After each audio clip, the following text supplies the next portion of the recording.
Mic party politics by Sunil Shukla.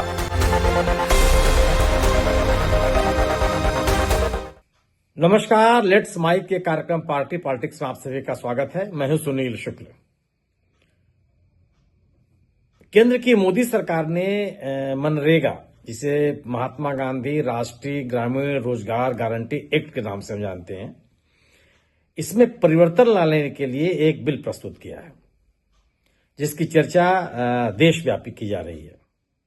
बात यह कही जा रही है कि नए बिल में जो इस एक्ट के साथ महात्मा गांधी का नाम था उसको हटा दिया गया है और एक्ट के प्रावधानों में व्यापक रूप से फेरबदल किया गया है।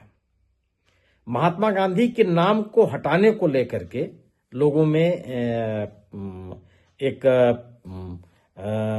सरकार के प्रति एक आलोचना का भाव बना है। यह नहीं उम्मीद की जा रही थी कि राष्ट्रपिता के नाम पर शुरू किया गया कोई कानून, कोई योजना, कोई परियोजना, कोई कार्यक्रम, उसमें भी परिवर्तन किया जा सकता है। महात्मा गांधी के नाम को भी हटाया जा सकता है।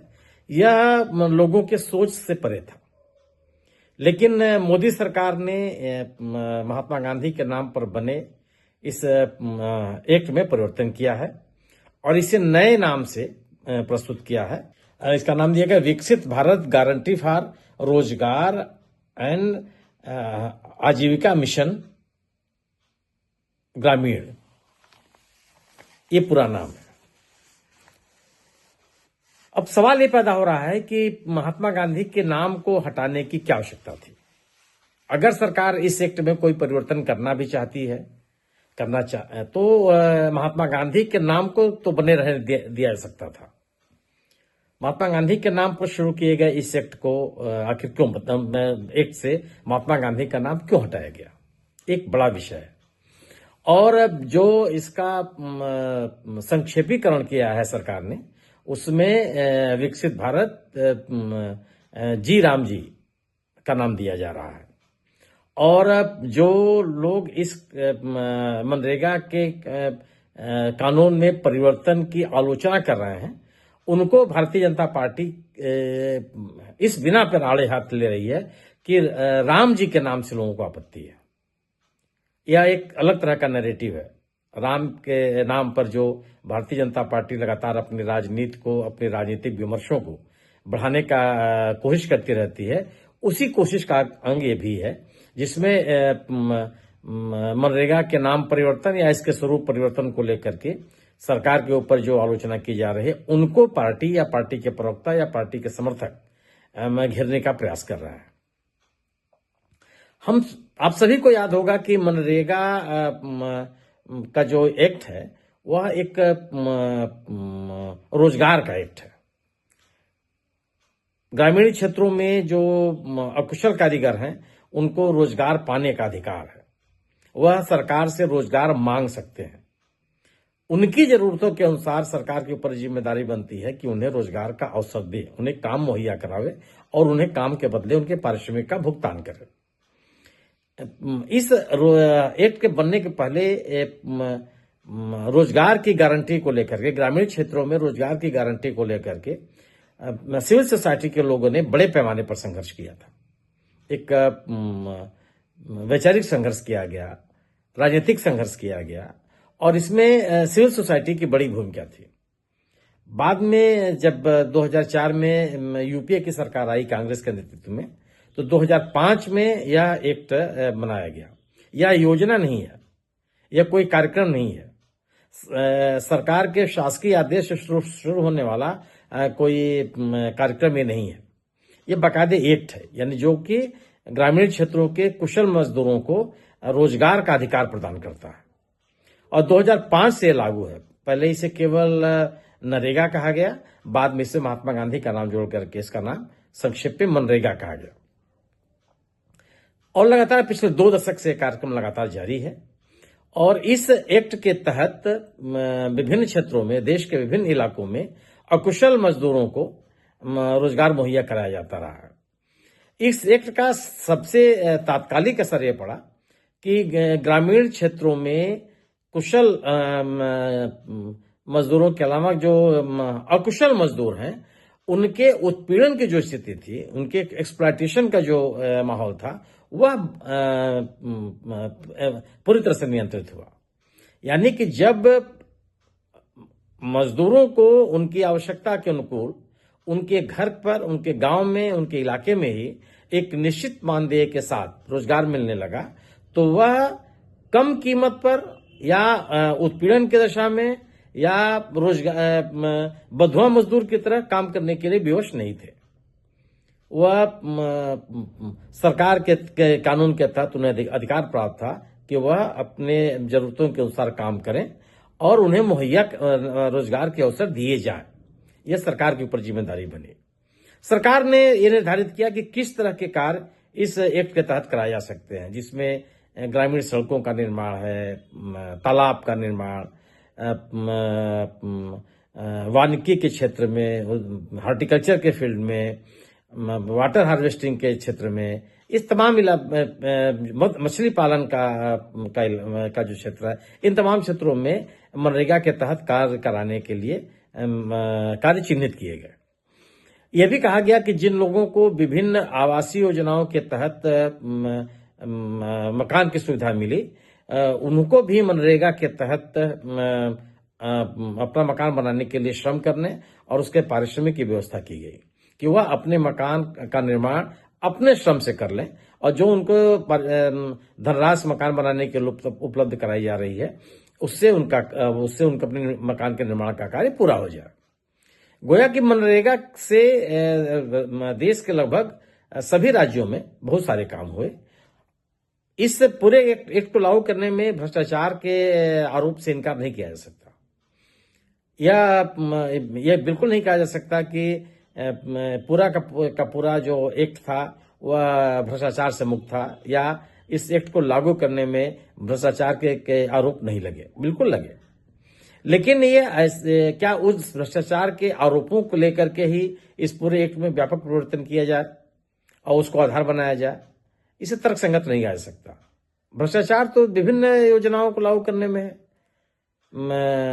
प्रशासनिक क्षेत्रों में है, तमाम तरह के आरोप लगते रहते हैं। लेकिन किन योजनाओं को, कार्यक्रमों को और कानूनों को इस बिना पर बदल दिया गया कि यहाँ भ्रष्टाचार बहुत है। भ्रष्टाचार को नियंत्रित करने, भ्रष्टाचार में लिप्त लोगों को दंडित करने, भ्रष्टाचार के कारणों की तलाश करने और उनका उपाय खोजने के प्रयास किए जा सकते हैं। लेकिन इसके नाम पर पूरे के पूरे एक्ट को बदल दिया जाए, ये कहीं से उचित लगता नहीं है। बहुत से कार्यक्रम हैं, बहुत से प्रशासन का क्षेत्र है, शासन का क्षेत्र है, जिससे भ्रष्टाचार के आरोप लगते रहते हैं। लेकिन किसी ऐसा कोई आमूलचूल परिवर्तन कभी लाया नहीं गया कि इस कार्यक्रम में या इस योजना में या इस उपक्रम में तरह तरह के भ्रष्टाचार के आरोप है। इस मनरेगा के उपादेयता का अंदाज हम और आप इससे भी कर सकते हैं कि जब कोविड का दौर था, उस दौर में लगभग रोजगार ठप हो गए थे, औद्योगिक इकाइयां बंद थी, सरकारी कामकाज बंद ठप पड़ा हुआ था, लोग छोटे मोटे काम भी नहीं करा रहे थे। जो विभिन्न शहरों में जिसको कहते हैं आप लेबर चौराहे, जहां मजदूर इकट्ठे होते हैं और लोग मजदूरों की तलाश में लोग वहां जाते हैं, वहां पे लोगों का आना जाना पूरी तरह से प्रतिबंधित हो गया था। गोया कि रोज कुआं खोदना, रोज पानी पीना, उसके लिए जो अकुशल मजदूरों की बाध्यता थी, उन्हें ढेर सारी परेशानियों का सामना करना पड़ा। कोरोना के दौर में मनरेगा के अंतर्गत अगर 2021 में, वर्ष 2021 में लगभग 450 करोड़ मानव दिवसों के रोजगार का सृजन किया गया। यह एक्ट था जो बहुत बड़ा सहायक बना। ग्रामीण इलाकों में रोजगार दिए गए, अकुशल मजदूरों को उनको काम का अवसर मिला। जो वह शहरी क्षेत्रों से लौट करके अपने गांव गए थे, वह अपने गांव में उनके रोजगार के उपाय किए गए और लोगों की जो आर्थिक जरूरतें थी वो पूरी की गई। इसी तरह से 21-22 में भी लगभग 4,000 करोड़, 350 से 400 करोड़ मानव दिवसों का रोजगार का सृजन किया गया। माने ये लगातार 2 वर्ष जब कोरोना के कारण आर्थिक गतिविधियां ठप थीं औद्योगिक उत्पादन ठप था, कृषि क्षेत्र में भी उतने काम नहीं थे, छोटे मोटे जो निर्माण के काम थे वो भी बंद पड़े हुए थे, जो लॉकडाउन के कारण से आर्थिक गतिविधियां ठप थीं, गोया कि अकुशल मजदूरों को रोजगार के अवसर प्राप्त नहीं थे। उसमें यह एक्ट इस तरह के लोगों को रोजगार उपलब्ध करने में बहुत सहायक साबित हुआ और लोगों के को आर्थिक सहायता उपलब्ध कराने की कोशिशें सरकार ने की।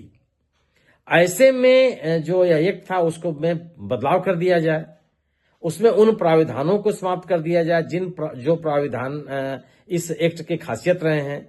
लोगों के मन में चिंता पैदा होती है कि आखिर ऐसा क्यों किया जा रहा है। लोगों के मन में सवाल है कि इस एक्ट को एक योजना के रूप में, एक मिशन के रूप में बदलाव करने से कहीं अकुशल मजदूरों को फिर से उन कारपोरेट के हवाले, पूंजीपतियों के हवाले या उन उत्पीड़क समूह के हवाले तो नहीं सौंपा जा रहा है जिनके शिकार होते रहे हैं अकुशल मजदूर, जो अपनी आर्थिक मजबूरियों के कारण न्यूनतम कीमत पर, न्यूनतम पारिश्रमिक पर काम करने के लिए बाध्य होते थे। इस एक्ट के मनरेगा के एक लागू होने के बाद उन स्थितियों से उनको निजात मिली। फिर पुनः उन्हें उसी दौर में तो नहीं ढकेला जा रहा है। क्या कारपोरेट की जरूरतों को, बड़े जमींदारों की जरूरतों को, जो बड़े खेतिहर हैं उनके हाथों फिर मजदूरों के उत्पीड़न की स्थितियां तो नहीं बन रही हैं? ये लोगों के मन में सवाल है कि जब लोगों के पास काम नहीं होगा, यानी उनकी जरूरत के अनुसार काम नहीं होगा, नए प्रावधानों के अनुसार मजदूरों की जरूरत के अनुसार काम उपलब्ध नहीं, रोजगार नहीं दिए जाएंगे, बल्कि जब बजट उपलब्ध होगा तब आपको काम मिलेगा। बजट उपलब्ध है, आपको काम मिल जाएगा। आपको काम की जरूरत है तब काम मिलेगा कि नहीं मिलेगा यह निश्चित नहीं है। जबकि मनरेगा में मजदूरों की जरूरत के अनुसार काम मिलता था।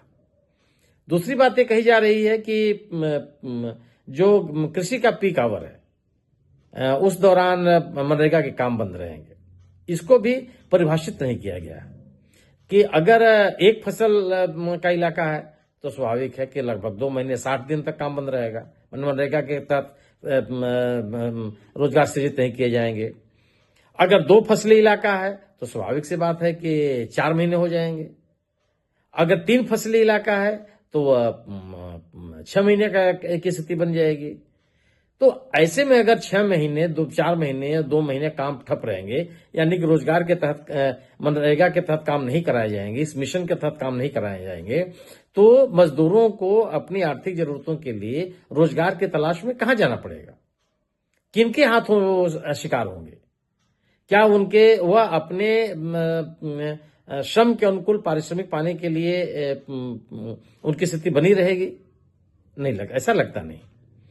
एक्ट को मिशन में बदल देने से ही उसकी जो गुणवत्ता है वो प्रभावित होती है। एक एक्ट को मिशन में बदल देने से ही जो सरकार के ऊपर जिम्मेदारी बनती है वो प्रभावित होती है। ये पूरा का पूरा एक्ट, इस एक्ट के तहत जो आर्थिक पोषण था, वित्त पोषण था, वो केंद्र सरकार का रहा है। लगभग 90% वित्त पोषण केंद्र का और 10% वित्त पोषण राज्य सरकारों का होता था। व्यवहारिक रूप से अगर आप कहिए तो मजदूरों को मजदूरी उपलब्ध कराने की जिम्मेदारी केंद्र सरकार की थी। इसके ऊपर किसी का, राज्य सरकारों के ऊपर से कोई जिम्मेदारी नहीं बनती थी। लेकिन नए प्राविधान, मिशन के तहत जो प्राविधान किए जा रहे हैं, इसमें 40% जिम्मेदारी राज्यों के ऊपर दी जा रही है। क्या राज्यों के पास इतने आर्थिक संसाधन उपलब्ध हैं कि वह इस मिशन के तहत जो वित्त पोषण की जिम्मेदारी बनेगी उसका 40% तक को पोषण कर सकते हैं? जो विभिन्न राज्य सरकारें हैं, लगभग सभी, भले वो भाजपा शासित राज्य इस पर मुखर न हो, लेकिन अधिकांश राज्य सरकारों का यह कहना है कि जीएसटी लागू होने के बाद उनके राजस्व में कमी आई है, उनके आय में कमी आई है, उनकी वित्तीय स्थिति कमजोर हुई है। ऐसे में 40% वित्त पोषण की जिम्मेदारी राज्यों के ऊपर डालना, इस कानून को, इस प्राविधान को कमजोर करना है। इस कानून को, इस प्राविधान को, इस मिशन को लागू करने में सरकार की वो प्रतिबद्धता नहीं होगी, वह जिम्मेदारी नहीं होगी जो मनरेगा के तहत उसके ऊपर बनती थी। या आज बनती है जब तक कभी परिवर्तन नहीं हो जाता। आप इस बात का मूल्यांकन इस आधार पर भी कर सकते हैं कि ऐसे सभी कार्यक्रम जिसमें 40%, 30%, 50% वित्त पोषण की जिम्मेदारी राज्यों की है, उनका क्रियान्वयन बहुत सुचारू ढंग से देश में नहीं हो पा रहा है। उसमें सबसे बड़ा कारण है राज्यों के पास वित्तीय संकट, उनके पास अतिरिक्त साधनों की कमी, उनके पास पर्याप्त राजस्व की कमी, जिसके कारण से वह इस तरह के लोक कल्याणकारी या कार्यों को बहुत सुचारू रूप से लागू कर सके। अधिकांश राज्यों में जो महत्वपूर्ण कार्यक्रम लागू किए जा रहे हैं, चाहे विकास से संबंधी हो, निर्माण से संबंधी हो, इंफ्रास्ट्रक्चर डेवलपमेंट से संबंधित हो, उसमें केंद्र के राजस्व की बहुत बड़ी भूमिका है। ऐसे में ग्रामीण क्षेत्र के विकास के लिए अकुशल मजदूरों को एक रोजगार की गारंटी देने के लिए जो एक्ट बनाया गया था, उसको मिशन के रूप में बदल करके और उसमें 40% राज्यों की भागीदारी बढ़ा के कहीं ऐसा तो नहीं कि इस पूरे के पूरे प्राविधान को या जो रोजगार की गारंटी थी या रोजगार के एक्ट के तहत जो अधिकार दिए गए थे उससे मजदूरों को वंचित किया जा रहा है।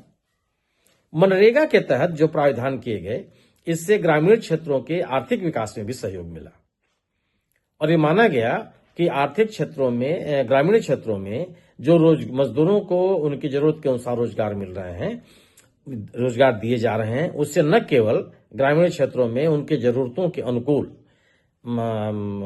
आधारभूत संरचनाओं का विकास हो रहा है, बल्कि उनमें काम करने वाले अकुशल मजदूरों की भी स्थिति बेहतर हो रही है। एक और प्राविधान नए विधेयक में किया गया है कि कौन सा काम कहां कराया जाएगा, इसका निर्णय केंद्र सरकार लेगी या इसको व्यवहारिक कैसे कहा जा सकता है। दिल्ली में बैठी हुई सरकार, जिसके पास उतना बड़ा तंत्र नहीं है जितना राज्य सरकारों के पास है, वह सुदूरवर्ती इलाकों में कैसे निर्णय कर सकती है कि किस इलाके में किस काम की जरूरत है और कब जरूरत है। दिल्ली में बैठे हुए किसी भी व्यक्ति को, किसी भी संस्था को कोहिमा की जरूरतों का अंदाजा कैसे हो सकता है। उसको ललितपुर, बांदा, सीतामढ़ी, पटना, गुवाहाटी, मुर्शिदाबाद में जो जरूरतें हैं उसका अंदाजा कैसे हो सकता है, किन आधारों पर मूल्यांकन करेगी। या जो निर्णय के विकेंद्रीकरण का प्रावधान किया गया था इस एक्ट में, उसको समेटने की कोशिश क्यों की जा रही है। तो बड़े सवाल हैं। सवाल एक ये है कि इस एक्ट को मिशन में बदल करके कहीं फिर से मजदूरों के उत्पीड़न की स्थिति दोबारा तो वापस नहीं लाई जा रही है, जिससे मुक्ति पाने के लिए, जिससे मुक्त करने के लिए और जिसे संरक्षण देने के लिए मनरेगा का एक्ट अस्तित्व में आया था। यह भी सवाल लोगों के मन में है कि राज्य सरकारों के ऊपर यह दायित्व सौंप करके 40% की वित्त पोषण की जिम्मेदारी सौंप करके इस कानून को लागू करने में एक उस तरह की प्रतिबद्धता नहीं दिखाई जा रही है जो प्रतिबद्धता या जो दायित्व एक्ट के लागू होने के समय था। इस बात का भी सवाल है कि केंद्र सरकार अपने हाथों में सभी निर्णय को लेकर के कई संघीय ढांचे को तो प्रभावित करने का प्रयास नहीं कर रही है। और एक सबके मन में सवाल है कि ग्रामीण क्षेत्रों के आर्थिक विकास के लिए मनरेगा के तहत किए जा रहे प्रयासों को इस मिशन के माध्यम से प्रभावित करने की कोशिश तो नहीं की जा रही है। ये बड़े सवाल हैं इस बदलाव को लेकर के। आप भी इस पर विचार कीजिए कि इस परिवर्तन से कितना फायदा होने वाला है। 100 कार्य दिवसों को 125 कार्य दिवसों में बढ़ा देना स्वागत योग्य कदम है, लेकिन ये लागू कैसे होगा जब आपके पास आर्थिक संसाधन ही नहीं होंगे, केंद्र सरकार वित्त पोषण उपलब्ध नहीं कराएगी, राज्यों के पास संसाधन होंगे नहीं, तो यह लक्ष्य पाया कैसे जा सकता है। बात भले अच्छी की जा रही हो, लेकिन व्यवहारिकता का भी ध्यान रखना आवश्यक है और इस बात का ध्यान रखना आवश्यक है कि जो बातें कही जा रही हैं उनको लागू कैसे किया जाएगा। आज बस इतना ही, फिर मुलाकात होगी एक नए विषय, एक नई चर्चा के साथ। नमस्कार। आप सुन रहे थे let's mind more than radio. Follow कीजिए हमें हमारे सोशल मीडिया प्लेटफॉर्म्स पर। It's time for news. It's time for more than radio. Presenting the first radio news app, Let's Mic. Let's Mic, a news-based app on your phone where you get to watch and listen news, talk shows, interviews, radio show podcasts. On Let's Mic, you get all relevant information of TV, print, radio, podcast, and digital. Let's Mic talks about every segment of life.